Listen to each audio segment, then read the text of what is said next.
Direktur Utama PT Pertamina Hulu Energi atau PHE, Awang Lazuardi menargetkan mulai mengebor sumur eksplorasi di Natuna dan blok-blok minyak dan gas bumi lainnya pada 2026.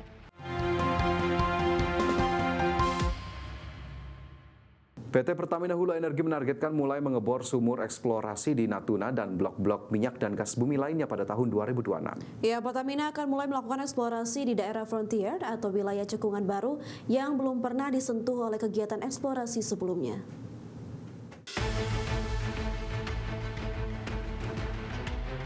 Direktur Utama PT Pertamina Hulu Energi atau PHE, Awang Lazuardi menargetkan mulai mengebor sumur eksplorasi di Natuna dan blok-blok minyak dan gas bumi lainnya pada 2026.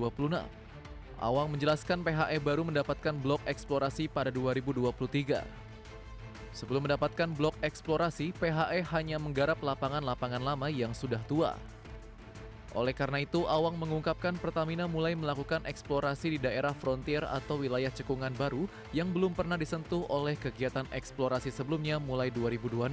Tahun ini kita akan mulai ngebor di daerah Natuna dan di blok-blok yang lain. Tapi juga kita tidak melupakan blok-blok yang lama, kita tetap akan melakukan berbagai macam inovasi, usaha, apakah itu mengenai EOR, MNK, development, sumur tua, dan sebagainya.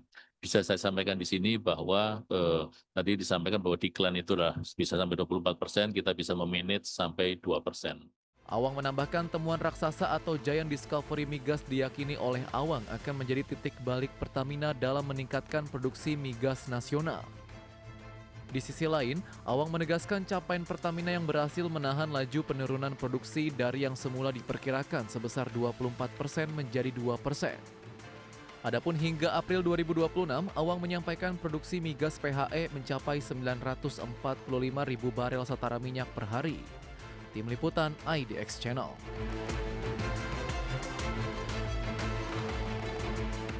Berikutnya pemirsa, Komisi 1 DPR RI menyoroti pentingnya penguatan teknologi digital dalam perekonomian nasional, di mana pemerintah perlu mengembangkan roadmap ekosistem kecerdasan buatan atau AI untuk mendukung pertumbuhan ekonomi.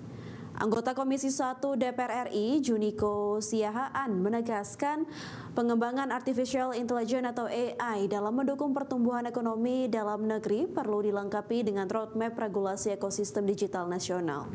Hal ini perlu dilakukan pemerintah agar manfaat besar penggunaan teknologi AI berdampak luas terhadap perekonomian. Karena ini berakibat terhadap perbankan, terhadap pendidikan, terhadap e-government, program-program pemerintah nantinya. Baik itu sektor kesehatan, kondisi kesehatan mental dari masyarakat Indonesia bisa dibantu oleh AI dan mempertajam efektivitas dari program-program pemerintah. Artinya ini banyak sekali manfaatnya. Kalau untuk hal-hal yang positif seperti yang itu, bagus sekali ya. Tinggal kita salurkan bagaimana baiknya. Tapi masalahnya adalah penggunaan di ruang-ruang publik yang lainnya. Ada deepfake di sana, ya kan, yang juga harus kita hati-hati. Pemerintah kini tengah mengubah pola pembangunan dengan memperkuat investasi sektor real dan pengembangan ekonomi daerah melalui proyek-proyek strategis nasional. Ya, transformasi strategi pembangunan yang dilakukan pemerintah kini mulai menempatkan Danantara sebagai mesin baru penggerak ekonomi daerah.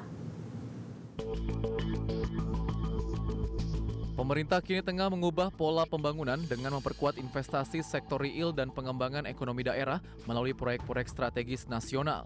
Pembangunan kini tidak hanya dilakukan melalui transfer ke daerah, tetapi juga lewat instruksi Presiden, bantuan Presiden, hingga proyek investasi strategis nasional yang dijalankan pemerintah pusat. Menurut Ketua Komisi 11 DPR RI Muhammad Misbahun, transformasi strategi pembangunan yang dilakukan pemerintah kini mulai menempatkan Danantara sebagai mesin baru penggerak ekonomi daerah. Sejumlah proyek-proyek investasi yang telah diresmikan Presiden diarahkan untuk memperkuat sektor real sekaligus menciptakan pusat-pusat pertumbuhan ekonomi baru di daerah. Transformasi ini sedang kita jalankan, Pak. Ekonomi yang berbasis kepada kekuatan daerah. Banyak proyek-proyeknya Danantara yang merupakan investasi besar itu berkembang hampir di banyak daerah sebagai akselerator. Dan tentunya Danantara dalam rangka memperkuat pembangunan tersebut untuk apa? Sektor real akan diberikan dorongan. Misbakun menyebut transformasi strategi pembangunan yang dilakukan pemerintah untuk mengejar target pertumbuhan ekonomi nasional menuju 8% secara bertahap. Jakarta, Tim Liputan, IDX Channel.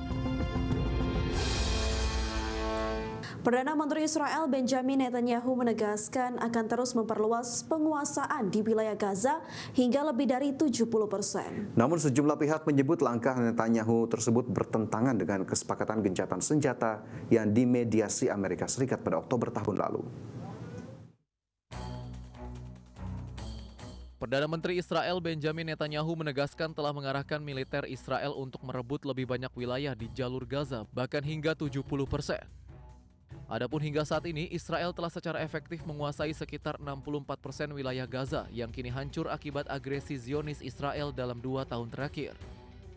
Netanyahu telah berulang kali mengatakan militer Israel mengendalikan lebih dari 60% wilayah Gaza dan akan lebih banyak wilayah Gaza akan direbut oleh Israel. Sejumlah kalangan menilai pernyataan Netanyahu tersebut dinilai bertentangan dengan kesepakatan gencatan senjata yang dimediasi Presiden Amerika Serikat Donald Trump dan disepakati Israel serta Hamas pada Oktober 2025. Dalam perjanjian itu, militer Israel seharusnya mundur ke garis demarkasi yang dikenal sebagai Yellow Line yang membuat Israel hanya menguasai sekitar 53% wilayah Gaza. Meski demikian, serangan Israel di jalur Gaza terus berlangsung. Bahkan pada Selasa lalu, serangan Israel menewaskan seorang kepala kelompok sayap dari kelompok Hamas. Di sisi lain, warga Palestina memandang perluasan zona penyangga wilayah Gaza oleh Israel sebagai bagian dari strategi untuk secara permanen mengusir mereka. Berbagai sumber IDX Channel.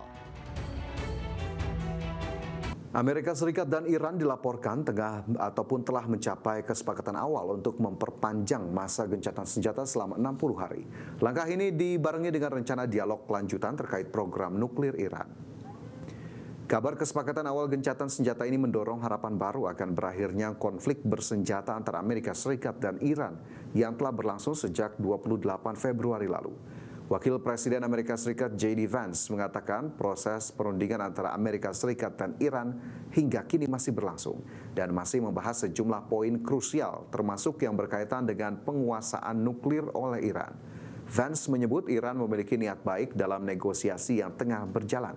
Namun Presiden Amerika Serikat Donald Trump menegaskan dirinya tetap membuka kemungkinan serangan terhadap Iran jika Iran memaksakan kesepakatan yang tidak menguntungkan bagi Amerika Serikat.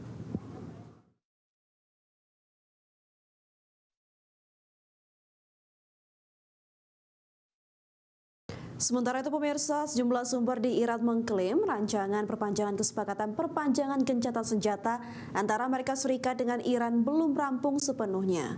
Pernyataan tersebut bertentangan dengan laporan sejumlah media yang menyatakan rancangan tersebut telah selesai dan disusun dan tinggal menunggu pengumuman resmi. Kantor berita semi-resmi Iran, Tasnim, mengutip sumber yang dekat dengan tim negosiator Amerika Serikat dan Iran yang menyatakan bahwa laporan soal finalisasi rancangan perpanjangan gencatan senjata tidak sesuai dengan kenyataan yang sebenarnya. Bahkan menurut sumber tersebut, draft kesepakatan hingga kini belum disusun dengan sempurna. Sumber itu juga menegaskan Iran belum memberitahu Pakistan selaku mediator bahwa kesepakatan tersebut telah dirampungkan. Ia menambahkan apabila kesepakatan pada akhirnya berhasil difinalisasi, maka pemerintah Iran akan menyampaikan informasi tersebut kepada mediator Pakistan maupun kepada publik.